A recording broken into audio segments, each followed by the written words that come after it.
കൊട്ടാരക്കരയിൽ വിൽപ്പനയ്ക്കായി കൊണ്ടുവന്ന കഞ്ചാവ് പിടികൂടി.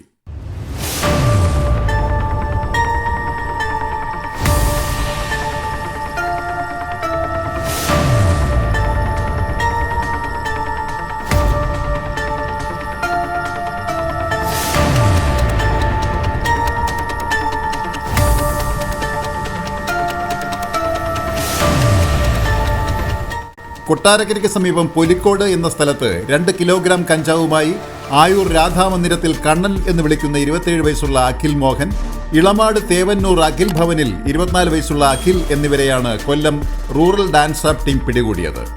പ്രതികൾ മുമ്പും സമാനമായ മയക്കുമരുന്ന് കേസുകളിലും മറ്റ് ക്രിമിനൽ കേസുകളിലും പ്രതികളായിട്ടുള്ളവരാണ്. ഇവരുടെ നീക്കങ്ങൾ ഡാൻസ് ആപ്പ് ടീമും പോലീസും ദിവസങ്ങളായി നിരീക്ഷിച്ചു വരികയായിരുന്നു.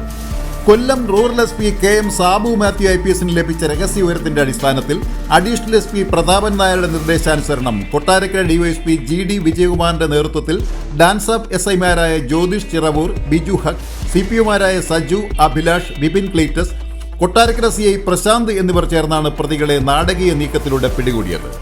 ജില്ലയിലെ രാസലഹരി മയക്കുമരുന്ന് സംഘത്തിനെതിരെ ശക്തമായ നടപടി സ്വീകരിച്ചു വരുന്നതായി റൂറൽ SP അറിയിച്ചു. Beacon news, Varkala.